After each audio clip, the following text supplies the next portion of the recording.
സ്നേഹമുള്ള സഹോദരന്മാരെ, ഇതുവരെ 537 സബ്സ്ക്രൈബേഴ്സ് ആയി. ഞാൻ അറിയുന്നവരും അതുപോലെ തന്നെ എന്നെ അറിയുന്നവരും ഞാൻ കാണാത്തവരും അതുപോലെ തന്നെ എന്നെ അറിയാത്തവരുമൊക്കെ ഇതിലുണ്ടാകാം. എല്ലാവരും ഈ കുടുംബത്തിലെ ഒരു അംഗമായി മാറിയിരിക്കുകയാണ്. ആരെയും വിമർശിക്കാനോ ആരെങ്കിലും പരിഹാസിക്കാനോ ഒന്നുമല്ല ഉദ്ദേശിക്കുന്നത്. സൂഫിസം എന്ന ഒരു വിഷയത്തിന് പ്രാധാന്യം നൽകിക്കൊണ്ട് പല കാര്യങ്ങളും പറഞ്ഞു പോയിട്ടുണ്ട്. ജീവനുണ്ടെങ്കിലേ ജീവിതമുള്ളൂ, ജീവൻ പോയാൽ ജീവിതമില്ല. ജീവിതത്തിലേക്ക് കാലെടുത്ത് വെച്ച് വരുമ്പോൾ പല കാര്യങ്ങളും അറിയുകയും പഠിക്കുകയും അനുഭവിക്കുകയും ഒക്കെ ചെയ്തുകൊണ്ടാണ് മനുഷ്യൻ കാലം കടന്നു പോകുന്നത്. ഇന്ന് ഇതിനിടയിലാണ് ഓരോ മതവിശ്വാസികളും അവരവരുടെ വിശ്വാസത്തെക്കുറിച്ചുള്ള ആശയവിനിമയങ്ങളും തർക്കങ്ങളും പരിഹാസങ്ങളും ഒക്കെയായി ഇന്ന് നടന്നുകൊണ്ടിരിക്കുന്നത്. രാഷ്ട്രീയപരമായും അതുപോലെ തന്നെ മതപരമായ വിശ്വാസങ്ങളിൽ നിന്നുകൊണ്ട് തന്നെ പലർക്കുമുണ്ടായ പല മനോവിഷമങ്ങളുടെയും അടിസ്ഥാനത്തിൽ അത്തരം മതങ്ങളെ വിമർശിക്കുന്നവരെയും നമുക്കിതിൽ കാണാൻ പറ്റും. യഥാർത്ഥത്തിൽ ഒരു കാര്യത്തെക്കുറിച്ച് വ്യക്തമായി ഒരു അന്വേഷണം നടത്തുക എന്നതിലുപരി കേൾക്കുന്ന പാടെ അതിനെ തൻ്റെ അറിവുകൊണ്ട് പ്രതികരിക്കുക എന്ന് പറയുന്ന ദുഃഖകരമായ അവസ്ഥയാണ് ഇന്ന് നമുക്ക് കാണാൻ കഴിയുന്നത്. ഞാൻ കുറച്ചു നാൾക്ക് മുമ്പിട്ട അല്ലാജ് ഇബ്നു മൻസൂർ എന്ന് പറയുന്ന ഒരു വ്യക്തിയുടെ ജീവിതം, അതിൻ്റെ ചില ഭാഗങ്ങൾ വളരെ ലഘുവായ രീതിയിൽ സൂചിപ്പിച്ചപ്പോൾ തന്നെ ഒന്ന് രണ്ടാളുകൾ അതിൻ്റെ അകത്ത് അദ്ദേഹം താൻ അള്ളയാണെന്നും അങ്ങനെ പറഞ്ഞ് ഞാനൊരു ഖുറാഫിയാണെന്നും ഒക്കെ പറഞ്ഞുകൊണ്ടുള്ള മെസ്സേജുകൾ, കമൻറ്റുകൾ കണ്ടിരുന്നു. സത്യത്തിൽ ഇതൊക്കെ എളുപ്പത്തിൽ പറയാൻ പറ്റുന്ന കാര്യങ്ങളാണ്. ഒരാളെ വേഗം പന്നി എന്ന് വിളിക്കാൻ പറ്റും, പട്ടി എന്ന് വിളിക്കാൻ പറ്റും എന്ന് വെച്ചുകൊണ്ട് അയാൾ പന്നിയും ആകുന്നില്ല, പട്ടിയും ആകുന്നില്ല. വളരെ സിമ്പിളായിട്ട് ഒരു കാര്യം നമ്മൾ മനസ്സിലാക്കുക. ബിസ്മില്ലാഹിർ റഹ്മാനുർ റഹീം, അതിൻ്റെ അർത്ഥം എന്താണെന്ന് ചോദിച്ചു കഴിഞ്ഞാൽ പരമകാരുണ്യവാനും കരുണാനിധിയുമാണെന്നാണ്. ഞാൻ എൻ്റെ ഒരു സംശയം ചോദിക്കുകയാണ്. പരമകാരുണ്യവാനും കരുണാനിധിയും ആര്? അള്ളാഹു. ഇനി ഈമാൻ കാര്യം പഠിക്കുമ്പോൾ അതിൽ പറയുന്നു, എന്താ പറയുന്നത് അവസാനം? വൽഖദിരി ഖൈറിഹി വ ശർറിഹി മിനല്ലാഹി തആല, നല്ലതും ചീത്തയും എൻ്റെ കയ്യിൽ നിന്ന് തന്നെയാണ്. അപ്പോൾ പരമകാരുണ്യവാനും കരുണാനിധിയുമായ അള്ളാഹു എങ്ങനെയാണ് ഒരു ചീത്തയായ സാധനം തരുന്നത്? ഇതെൻ്റെ ഒരു സംശയമാണ്. വിവരമില്ലാത്ത ഓരോരുത്തർക്കും, വിവരമില്ല എന്ന് പറഞ്ഞു കഴിഞ്ഞാൽ അറിവില്ലാത്തവർ, അതാണ് ഞാൻ ഉദ്ദേശിച്ചത്. സാധാരണ നമ്മുടെ നാട്ടിലൊക്കെ വിവരമില്ലാത്തവനെ എന്നൊക്കെ വിളിക്കുന്നത് അറിവില്ലായ്മയെ കുറിച്ചിട്ടാണ്. ചിലപ്പോൾ വിവരമുള്ളവനെയും വിവരമില്ലാത്തവനെ എന്ന് വിളിക്കുന്നതും കാണാം, ദേഷ്യം കൊണ്ട്. ഞാൻ അങ്ങനെ ഉദ്ദേശിച്ച് പറഞ്ഞതല്ല. ഇതിനെക്കുറിച്ച് വ്യക്തമായ വിവരമില്ലാത്തവരെ കുറിച്ചാണ് ഞാൻ പറയുന്നത്. ഫറോവ ജീവിച്ചിരുന്ന കാലത്ത് ഫറോവ പറഞ്ഞു, ഞാനാണ് ദൈവം. അത് ഫറോവ പറഞ്ഞതാണ്. ഫറോവയുടെ ഉള്ളിൽ നിന്ന് ആരും പറഞ്ഞതല്ല. അദ്ദേഹത്തിൻ്റെ ശരീരബോധത്തോടു കൂടി അദ്ദേഹം പറഞ്ഞതാണ്, ഞാനാണ് നിങ്ങളുടെ ദൈവം, നിങ്ങളെ സംരക്ഷിക്കുന്ന ആൾ. അതുകൊണ്ട് വേറൊരു ദൈവമില്ല. എങ്കിൽ അല്ലാജ് ഇബ്നു മൻസൂർ പറഞ്ഞത്, ഞാനെന്ന് പറയുന്ന സാധനത്തെ എടുത്തു കളഞ്ഞിട്ട് യഥാർത്ഥമായ ആ ഞാൻ എന്ന് പറയുന്ന വിഷയത്തിന് പ്രാധാന്യം നൽകിക്കൊണ്ടാണ് മറുപടി പറഞ്ഞിരിക്കുന്നത്. ഇത് നമ്മൾ വളരെ ഗൗരവമായിട്ട് മനസ്സിലാക്കേണ്ട ഒരു വിഷയമാണ്. ഇപ്പോൾ ഞാൻ നിങ്ങളോട് സംസാരിക്കുകയാണ്. ഞാൻ സംസാരിക്കുന്നത് എൻ്റെ അറിവുകളാണ്. അതായത് ഞാൻ അനുഭവിച്ചു വന്ന വഴികളിലെ അറിവുകളാണ് നിങ്ങളോട് പറയുന്നത്. എൻ്റെ അറിവ് എല്ലാവർക്കും ഉചിതമാകണമെന്നില്ല. ഈ ലോകത്ത് മനുഷ്യരെ എല്ലാം അങ്ങനെയാണ് പടച്ചിരിക്കുന്നത്.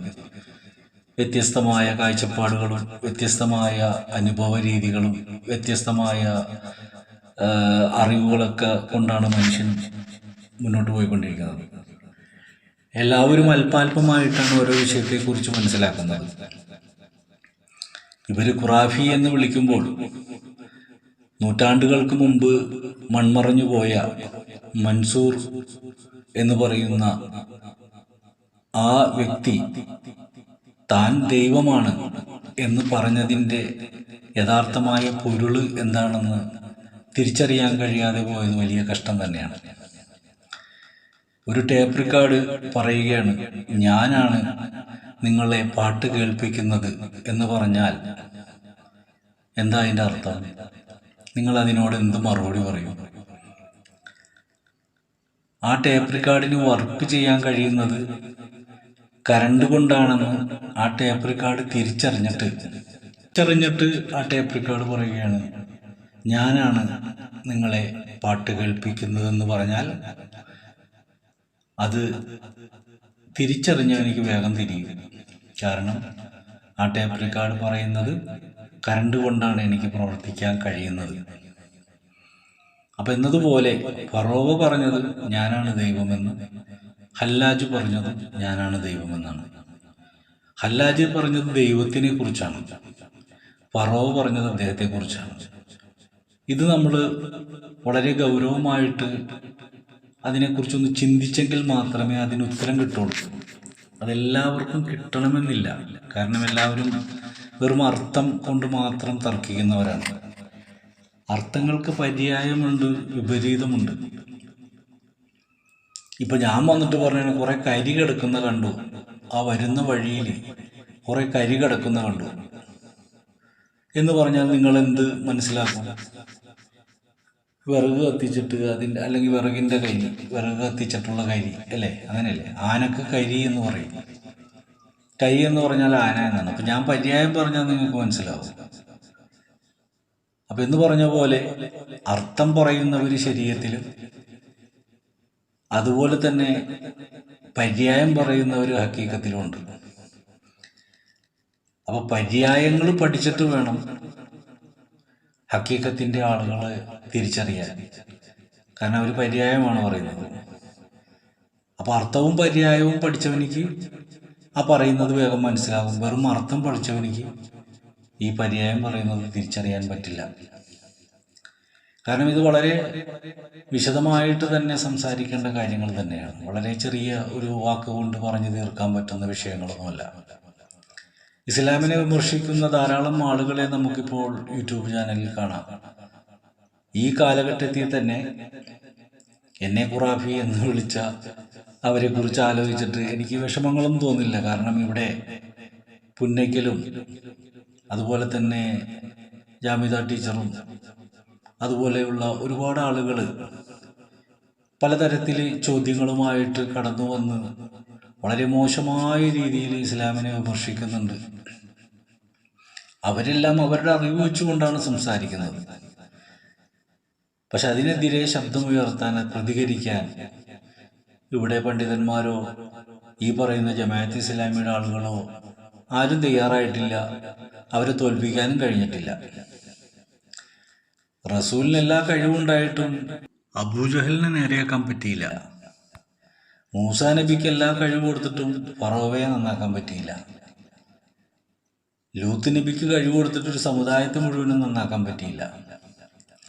എന്തിനേറെ നൂഹ് നബിക്ക് സ്വന്തം മകനെ പോലും നേരെയാക്കാൻ പറ്റിയില്ല. ഇവർക്കെല്ലാം അള്ളാഹുവിൻ്റെ അനുഗ്രഹം ഉണ്ടായിരുന്നു, എന്നിട്ടും ചിലരെ നേരെയാക്കാൻ പറ്റിയില്ല.